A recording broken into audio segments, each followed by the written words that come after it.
자, 요즘 시기 눈을 감아도 이 잠이 안 오신 분들 정말 많을 것 같습니다. 원래 이 잠이 안 오는 증상은 가을, 겨울을 지나가면서 점점 늘어난다고 하는데, 자, 아무래도 밤이 길다 보니 그런 괴로운 분들 많이 생기는 것 같습니다. 그러다 보니 이 처방받는 약이 있다고 합니다. 바로 수면제라고 합니다. 여러분 다 아시죠? 근데 막상 처방받고 나면 불안하죠. 왜냐하면 이 수면제라기보다 수면 좀 중독에 빠지지 않을까. 또 수면은 또 한 알 먹고 그 다음날 두 알 먹고 그 다음에 세 알 먹고 이렇게 좀 갈수록 강도를 높여야 한다고 그렇게 알려져 있어서 걱정이 많습니다. 그래서 수면 전문가를 모시고 수면제의 오해와 진실을 정말 이번 영상에서 확실하게 풀어보겠습니다. 네, 코슬립 수면의원 원장 신홍범입니다.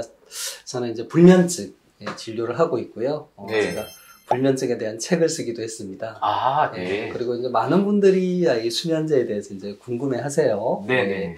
네, 그래서 지금 이제 기자님께서 말씀하신 그런 부분들, 그 단골로 받는 질문입니다. 네, 알겠습니다. 우선 이걸 하기 전에 이 수면제를 주로 먹는 환자분들이 네. 불면증인 환자분 아닙니까? 그렇죠. 그런데 가벼운 불면증이라는 사람도 있고 또 아주 심한 불면증이라는 사람도 있고 이 불면증의 정의부터 먼저 알아보면 어떨까요? 예, 네. 우선 이제 불면증은 잠들기가 힘들고 잠드는데 한 30분 이상 걸리고요. 자다가 2번 이상 깨는 경우, 그리고 이제 수면 시간이 뭐 예를 들어 6시간이 안 된다든지, 그렇게 이제 잠이 부족하다 보니 낮에 피곤하고 집중이 안 되고 이런 증상이 이제 일주일에 3번 이상, 한 3주 이상 이제 지속일 때 불면증이라고 하는데요. 네네. 예, 사실 이제 사람들의 그 증상 양상이 너무 다양하지 않습니까? 네네. 예, 그래서 딱 그 기준에 이제 다 맞지 않더라도 뭐 한 일주일 정도 내가 잠을 잘 못 자고 하루 수면 시간이 뭐 4시간도 안 되는 것 같고 낮에 좀 멍하고 뭐 졸리고 자꾸 커피 이런 걸 찾게 된다든지 이런 상태가 되면 일단 이제 환자분들이 잠에 대해서 걱정을 하기 시작합니다. 이때부터 이제 그래 불면증이 있다. 뭐 좀 가벼운 단계겠죠.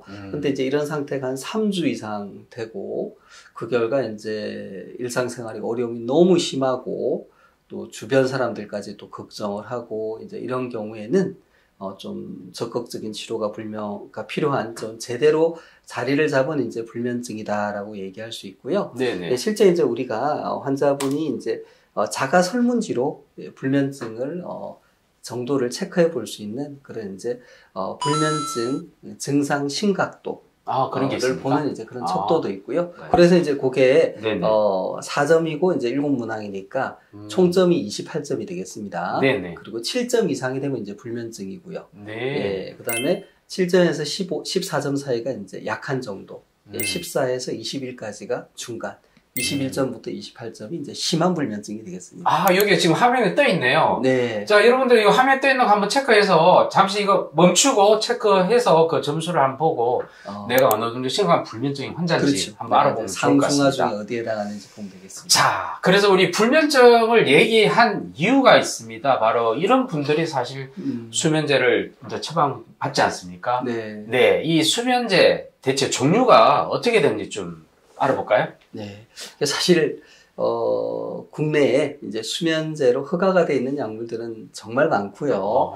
그래서 이제 약물들을 우리가 구분할 때 네네. 반감기라고 해서 반감기. 예, 약의 이제 지속 시간이라든지 그리고 이제 그 약의 좀 특성, 뭐 약이 이제 그 수면제지만 이제 불안이 있을 때 좀 잘 듣는 약이라든지 또 약을 먹었을 때 이제 긴장이 좀 떨어지는 그런 약이라든지 다양한 약물들이 있습니다. 그래서 이제 그건 어떤 의사 선생님이 전문적으로 판단을 하시는 영역인데 어쨌든 뭐 요즘 새로 나오는 수면제들은 그것도 수면제 어떤 개발 방향이라든지 이런 것이 그 지속 시간이 좀 짧고 쉽게 말해서 조금 약이 좀 부드럽다. 그 환자에게 부담이 좀 적은 형태의 약물들이 주로 새로 출시되는 것 같아요. 작용 시간이 좀 짧고 반감기가 짧고 그래서 이제 그 다음 날 약균이 남아 있어서 이제 일상생활에 어려움이 없도록 하는 거. 그게 이제 최근에 나오는 약들의 어떤 특장점이다 이렇게 얘기할 수 있겠습니다. 그러니까, 꼭 그 의사 선생님하고 상담을 받으시고 네네. 약의 이제 선택에 대해서 뭐 환자분들 요즘 이제 또 인터넷이나 이걸 통해서 어떤 약이 더 좋다 이렇게 또 이제 얘기하시는 환자분들도 있기는 한데 물론 이제 그런 부분들은 의사 선생님도 이제 존중을 하시고 그렇게 하셔야 되겠지만 결국 이제 약의 선택은 이제 어떤 의료 전문가가 네. 고민해서 하는 것이다라고 보시면 되겠습니다. 자, 그래서 아무리 좋은 수면제라도 결국 우리가 불면증을 완치하는 약은 아니지 않습니까? 그렇죠. 그런데 그래서 약에 또 의존하게 되는 경우가 많습니다. 그래서 걱정인 거죠. 약의 의존에 두려워서 또 처방기를 꺼려하는 분들도 많이 있을 것 같습니다. 실제로 어떻습니까? 예. 사실 이제 불면증 환자분들이 가지고 있는 딜레마가 그런 거죠. 너무 힘들어서 약을 먹고 싶은데, 근데 이제 이미 뭐 우리가 언론이나 이런 걸 통해서 약에 이제 중독성이 있다, 의존이 된다 이런 걸 다 알고 있지 않습니까? 그러니까 이제 약에 발을 들여놓기가 두려운 거예요. 근데 괴로운데 들여놓기는 힘들고. 근데 실제로 이제 불면증 있는 분이 약을 복용을 하면 잠이 잘 와요. 그래서 몇 번 지내다 보면 이제 잠은 잘 와서 좋은데 내가 이 약을 언제까지 먹어야 되나 이런 생각이 들겠죠. 약을 이제 줄이거나 끊으면 잠을 더 못 자요. 그럼 또 약을 다시 먹어야 되고, 그럼 이제 조금만 지나면 이게 이제 진퇴양난에 빠지는 거죠. 계속 먹을 수도 없고 안 먹을 수도 없고. 어떤 분 말씀으로는 이제 함정에 빠진 것 같다. 그래서 이제 내가 이걸로 약을 끊어야 되겠는데 어떻게 해야 되느냐. 그래서 이제 오시는 분도 있습니다. 자, 수면제. 근데 반드시 또 먹어야 될 사람도 있다면서요. 그렇죠. 예. 왜냐하면 식약처에서 이 수면제를 허가를 해준 거잖아요. 식품의약품안정청에서 다 약 나름의 이제 기능이 있는 거죠. 그래서 절대 뭐 무조건 복용하면 안 된다 이런 건 아니에요. 근데 이제 우리가 수면제가 필요한 경우는 뭐 급성 스트레스, 뭐 예를 들어 사별을 했다든지, 뭐 심한 정신적인 어려움이 있다든지, 그런 이유로 이게 이제 잠을 못 주무시는, 이게 잠을 잘 수 없는 상황이에요, 이분이. 이제 그런 상황인데 잠을 계속 못 자면 몸이 쇠약해지고 이럴 때는 이제 의사 선생님이 이제 수면제를 처방을 해 주십니다. 예, 그런 경우는 이제 필요한 기간, 필요한 용량은 복용을 해야 되겠고요. 또 이제 흔한 경우가 요즘은 해외여행 많이 다니시잖아요. 이게 시차가 있으니까 낮밤이 바뀌어요. 그럼 미국에 갔는데 한국은 밤인데 거긴 낮이고 거꾸로 또 거기는 이제 밤인데 한국은 낮이고 그럼 잠이 안 오죠. 예, 그럴 때는 수면제를 복용할 수 있습니다. 특히 이제 멜라토닌으로 만든 수면제가 시차 적응에 도움이 많이 되고요. 그 다음에 이제 어떤 뭐 특별한 사정으로 내일 아침 일찍 일어나서 운동을 가야 된다든지 일찍 자야 되잖아요. 근데 잠이 잘 안 오거든요. 그럴 때는 이제 수면제의 도움을 받는 게 가능합니다. 그리고 우리가 이제 불면증 비약물 치료를 하는 경우가 있는데 너무 심해서 잠을 도저히 못 주무시는 분은 의사 처방에 따라서 단기간 수면제를 복용할 수 있습니다. 자, 수면제 이게 환자분들이 원하면 처방이 가능한지, 왜냐하면 수면제 불면제 아닌 함에도 불구하고 또 처방을 받으면 또 남용 가능성도 있어서 그런 경우 어떻습니까? 네, 그래서 이제 뭐 많은 분들이 이게 나 잠 못 자니까 수면제 주세요. 그러면 이제 수면제를 주느냐 병원에서 그렇지는 않죠. 예, 그래서 뭐 그게 어떤 약물이든지 간에 이제 의료적인 필요에 따라 처방하는 거 아니겠습니까? 근데 또 수면제는 이제 항정신성 의약품이고 오남용의 소지가 있죠. 그리고 경우에 따라 뭐 범죄에 악용된다 이런 얘기도 나오잖아요. 그래서 환자가 원한다고 무조건 처방해 주지는 않습니다. 예, 의사분이 이제 진료를 해서 수면제가 꼭 필요한 사유가 해당이 되고 이러면 정해진 기간 동안, 그 다음에 또 정해진 용량만으로 약을 복용할 수 있도록 충분히 교육을 하고 약을 처방해 주고요. 요즘은 이게 그 전산 시스템이 돼 있어서 다른 병원에서 수면제를 탔잖아요. 그럼 그게 기록으로 뜹니다. 그래서 이제 중복 처방이 안 되고 오남용을 막는 그런 장치가 마련이 되어 있습니다. 네. 그리고 환자분들이 자꾸 이제 수면제만 생각을 하시는데 사실 수면제가 아니고 스스로 잠자는 힘을 기르는 그런 이제 불면증에 대한 비약물 치료가 있고요. 예, 거기에 대한 노력을 하실 수 있도록 또 도와줘야지 되겠습니다. 네. 정말 중요한 얘기인데요. 이 스스로 잠을 자게 하는 힘, 바로 수면력이라고 우리가 얘기를 합니다. 이 수면력을 키우는 거 정말 중요하지 않습니까? 어떤 것이 있을까요? 예. 이게 핵심입니다. 네. 네. 그래서 이제 불면증은 수면제로 치료되지 않습니다. 수면제를 아무리 오래 먹는다고 해서 불면증이 낫지를 않아요. 결국 불면증은 스스로 잠자는 힘을 길러야 되고요. 그걸 이제 체계적으로 정리해 놓은 치료가 불면증 인지행동 치료입니다.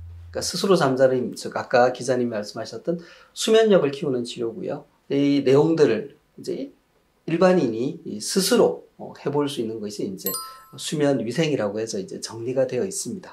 네. 근데 이제 네. 그 중에 좀 이제 대표적인 것들 몇 가지만 좀 말씀을 드리면, 네네. 일단 잠이라는 게 리듬입니다. 일정한 시간에 자고 일정한 시간에 일어나는 게 중요하거든요. 그래서 특히 매일 똑같은 시간에 일어나는 게 중요하고요. 그리고 이제 낮잠은 자지 않는 게 원칙이고. 쪽잠 안 됩니까? 네, 그러니까 불면증 있는 분들은 아. 낮잠도 피하는 게 좋습니다. 그리고 뭐 카페인 음료 안 되는 거는 아시겠죠, 그죠? 그리고 불면증 있는 분들이 생각보다 신체 활동이 부족하세요. 그러니까 별로 몸을 안 움직이세요. 왜냐하면 이제 잠을 못 잤기 때문에 피곤하잖아요. 그러니까 안 움직이고 싶고 자꾸 낮에도 뭐 소파에 기대서 쉬거든요. 예, 그러면은 밤에 또 잠이 그만큼 안 옵니다. 예, 그리고 또 이제 긴장을 낮출 수 있는 어떤 이완요법을 적극적으로 한다든지, 예, 이런 것들이 이제 도움이 되겠습니다. 네. 한번 그 여러 가지 지금 언급하신 내용들 또 우리 신원모 원장님 검색해 보면 이완요법 이런 것들이 영상 많으니까 한번 봐주시면 도움이 될 것 같습니다. 마지막으로 건강 보조식품들 질문 많지 않습니까? 그렇죠. 그 중에서도 수면에 도움되는 식품들 너무 많이 쏟아지고 있는데 저도 집에 많이 가지고 있습니다. 자, 어떻게 생각하시나요? 네. 그래서 이제 불면증이 있으시고 잠으로 고생하시는 분들이 이제 수면제 외에 수면에 도움이 되는 이제 건강기능식품 요즘 많이 출시되고 있고, 또 광고도 많이 하고요. 또 판매를 하고 있습니다. 진료실에서 또 제가 진료를 하다 보면 실제 이제 수면 관련 건강기능식품을 복용하시다가 오시는 분도 있고, 뭐 제가 여쭤보면 뭐 몇몇 거 말씀하시는 분도 있고, 또 저한테 추천해달라고 하시는 분도 있어요. 근데 이제 기본적으로 그러니까 수면 건강 기능식품들은 식약처에서 다 그 유효성, 그러니까 안전성을 일정 부분 인정을 해준 겁니다. 근데 효과는 있는 거예요.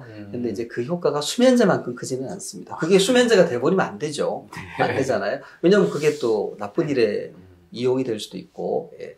그래서 효과도 좀 떨어지지만 그 대신 부작용도 또 상대적으로 적죠. 그래서 이제 일반인이 스스로 판단해서 이제 복용을 할 수 있는 거고요. 그래서 이제 말씀드린 것처럼 이게 좀 효과가 센 게 아니기 때문에 가벼운 불면증에는 이제 도움이 되고요. 그런데 이제 좀 자리를 잡은 불면증, 좀 불면증이 3주 이상 지속되고 또 뭐 생활에 지장이 많이 있는 경우, 그리고 또 이제 이런 수면 건강 기능식품을 복용을 했는데도 이게 해결이 안 되는 경우에는 또 병의원을 방문해서 그죠? 진찰을 받고 치료를 받는 게 필요합니다.